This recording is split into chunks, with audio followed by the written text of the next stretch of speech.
If you have a spouse, 2 kids, and a dog, but an adrenaline junkie still lives within you, then the recently facelifted BMW M3 Competition Touring X-Drive with the snake eyes might be the perfect fit for you because it possesses slightly more room than its sedan equivalent. So in this video, I'm going to unpack its practicality, its features, I'm going to drive it and get a taste of that monstrous S58 engine, and then I'll tell you what it'll cost to run on a monthly basis. Welcome to the 14,000 subscriber celebration video, and without further ado, let's get started.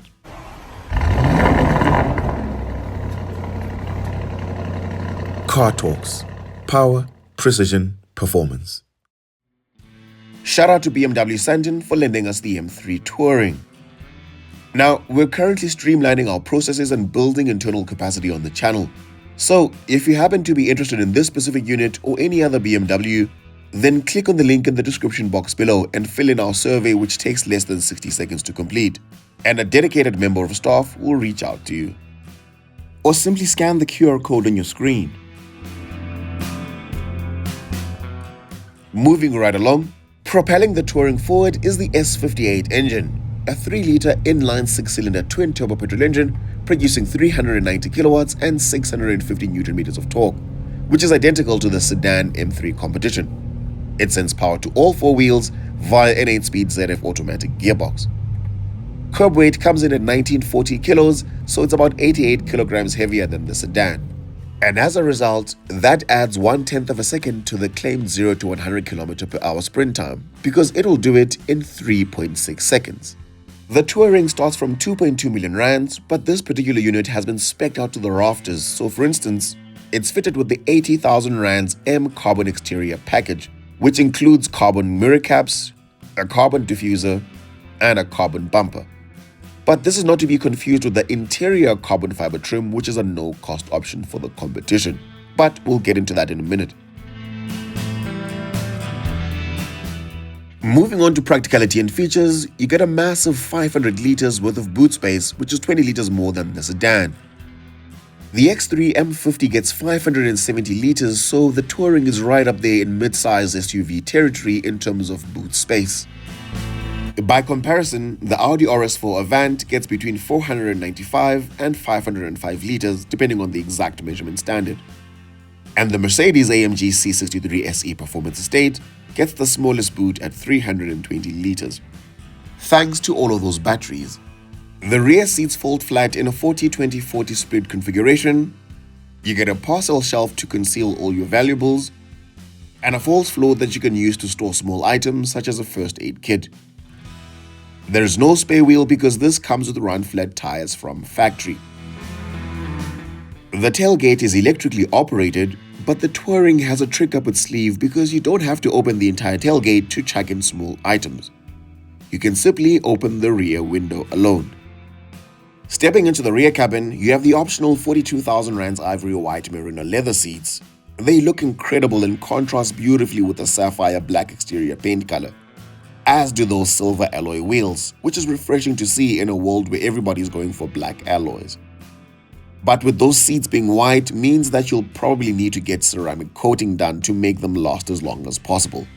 This usually lasts for about a year or two, so the vehicle's annual service should act as a good reminder to have your ceramic coating done. You get a center armrest with 2 cup holders neatly tucked away, just like on the normal 3 Series, which you don't get in the M3 sedan, oddly enough. And to watch the M3 sedan review, I'll leave a link in the description box below. Nevertheless, you get ISOFIX anchor points for your child seat, 6 airbags, and this inherits the G20 sedan's 5-star Euro NCAP rating. Although it has expired because 6 years have gone past since the G20 was last crash tested. The rear passengers can regulate their own temperature because this gets 3-zone climate control, and you've got 2 USB Type-C ports. As always, I am 1.78 meters tall or 5'10" for those who are in the Americas, and rear legroom is basically identical to the sedan M3. Because while the Touring is 7 millimeters longer than the sedan, they share the exact same wheelbase of 2.8 meters, which would mean that the extra length of the Touring has gone towards a bigger, more practical boot. As a bonus, the M Sport seatbelts are a no-cost option. Let's take a look at the front cabin. You've got electrically adjustable ivory white merino leather seats once again. These ones, however, are fitted with the 17,000 Rand active seat ventilation, which feels great on a hot and sunny day such as today. Now, if you're going to be tracking your M3 Touring, then you might want to add the M carbon bucket seats for 95,000 Rands and the carbon ceramic brakes for 190,000 Rands. Or you can just get both as part of the mouth-watering 285,000 Rands race track package, which also raises the top speed to 280 kilometers per hour. If you don't need all of those capabilities, which most people won't, then the normal M Sport seats in merino leather should do the trick for everyday driving because they're simply more comfortable. Storage-wise, this is pretty identical to a normal 3 Series. You have a decent-sized cubby hole, an additional storage bin under the center armrest that comes with one USB Type-C port. You get 2 cup holders, a wireless charger, a 12-volt socket, and an additional USB Type-A port. In other jurisdictions in the world, the interior carbon fiber trim is an optional extra in the M3, which you have to pay for. Otherwise, you end up with an interior that somewhat resembles an M340i, but minus the M1 and M2 buttons on the steering wheel, of course. In South Africa, however, the carbon fiber interior trim is a no-cost option, as you can see from the BMW South Africa screenshot. So you get a lovely flat bottom steering wheel and paddle shifts which are dressed in carbon fiber as standard. And I'm making that point to say this. If you're watching this video from anywhere else in the world outside of South Africa, then please remember to double check the country of origin of the video before commenting, because OEMs provide different specifications to different parts of the world. I had a lot of comments on the M3 sedan review which could have been avoided by simply checking the channel's metadata.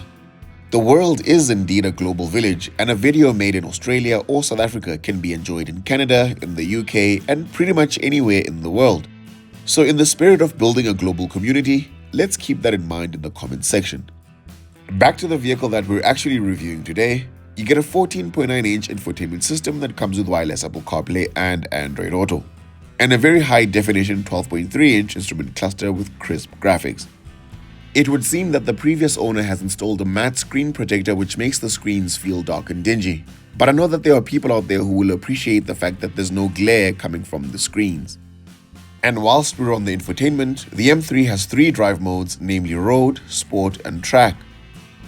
Track basically uplifts all of the driver assistance aids, which means you're left up to your own talents, which you should only ever do on a racing circuit once you've attended BMW's various safety and advanced driving courses.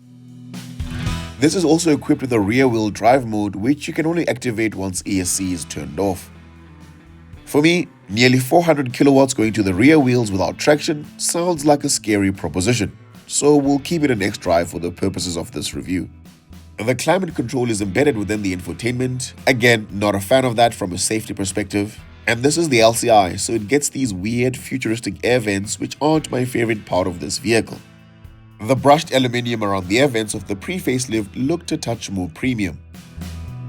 The M1 and M2 buttons on the steering wheel are fully customizable, so for instance, you can have M1 configured for comfort and M2 to be the most hardcore and loudest version of the vehicle. The ZF gearbox comes with 3 settings to modulate the speed of your gear changes, with 1 being the softest and 3 giving you the most aggressive shifts. 1 or 2 work best in my opinion because 3 feels too jerky for normal everyday driving, unless you're absolutely gunning the throttle. You get black roof lining which gives the interior a premium look, but this is a long station wagon and I would appreciate a panoramic sunroof. I mean, it's already a 2-ton vehicle, so a sunroof won't make a noticeable difference to performance. Alright, we'll cover everything else on the road, so let's fire her up.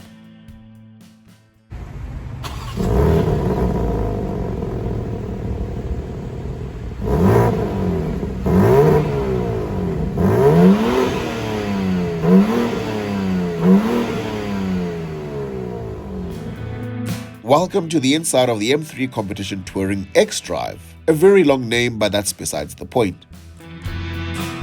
Let's give it a quick squeeze.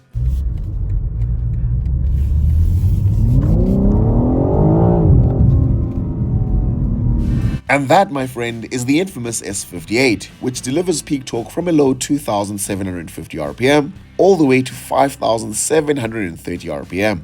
And that is quite a wide power band, so the longer you put your foot down, the harder it pulls. This is basically a slingshot, just like the sedan. You just point, shoot, and bam, there's 100 immediately.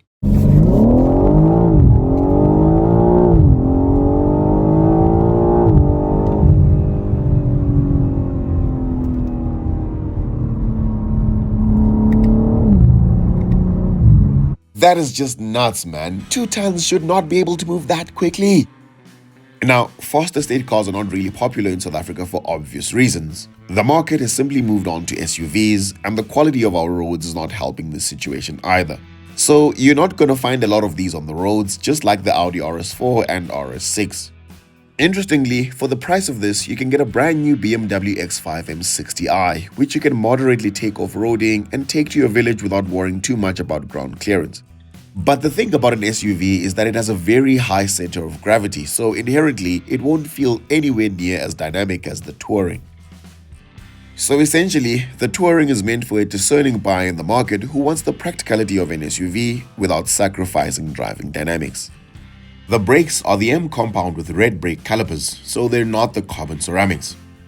The discs are 380mm in front and 370mm in the rear. And for as long as you're not going to be tracking your M3, these brakes can really take care of business.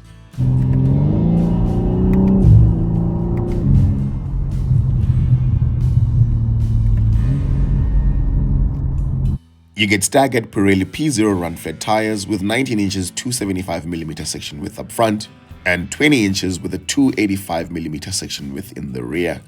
So those are meaty bad boys designed for maximum grip. The M3 Touring is 76mm wider than the normal 3 Series Touring, and it looks every bit as wide in the flesh as well. I mean, look at those wide hips. Now, one thing I love about BMW is that you have a near infinite number of paint colors to choose from between the normal selection and the individual bouquet.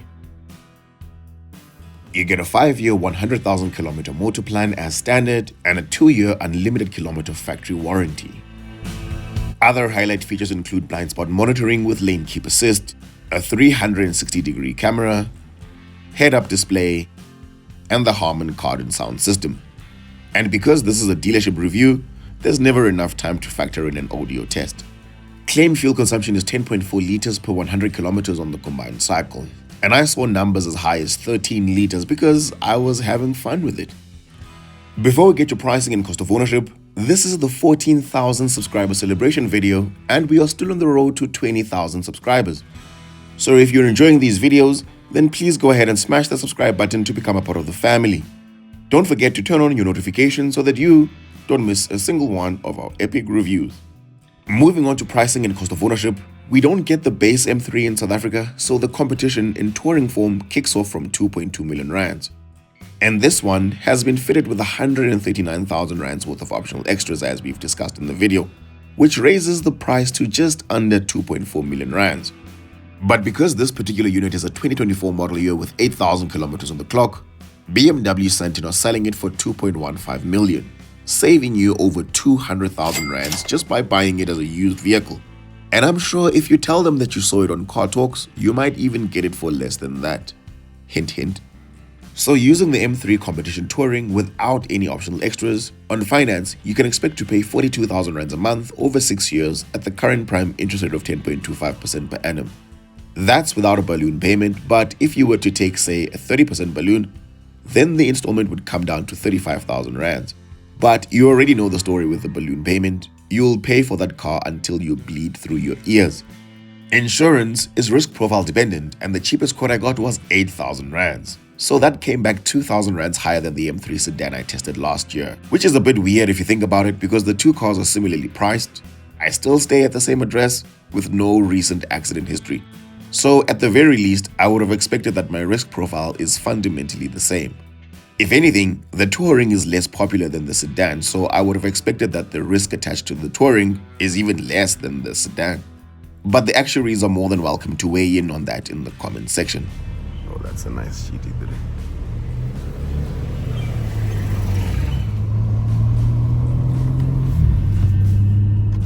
full tank of petrol will cost you 1,400 rands at the current inland price of 95 octane for its 59-litre fuel tank. And just like that, your total cost of ownership crosses the 50,000 rand mark. I would pay that for a house in a heartbeat because I love my comfort, but for a car, I don't see it happening. Which, as an aspiring M-car owner, breaks my heart a little bit.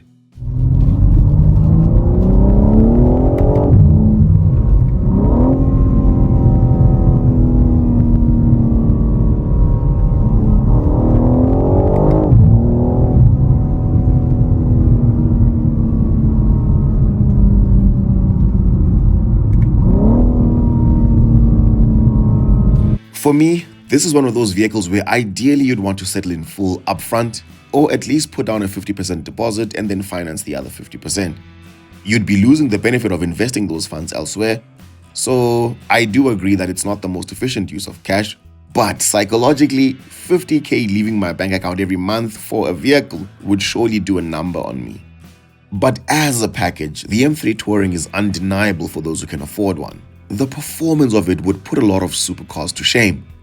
And you'd be doing it in a station wagon with your spouse, 2 kids, and your dog while listening to Taylor Swift music on your Apple CarPlay. But do let me know in the comments what you're getting for around 2.2 million rands. It's tough at that price point, and there's so many fantastic options to choose from, within and outside of BMW. Shout out to BMW Santin and Gamla 7 once again for lending me the M3 Touring. And if you're interested in any new or used BMW, then fill in the survey in the description box below. It doesn't matter the make or model because the cheapest BMW they have is only 200,000 rands. Thank you for watching. Until next time, take care.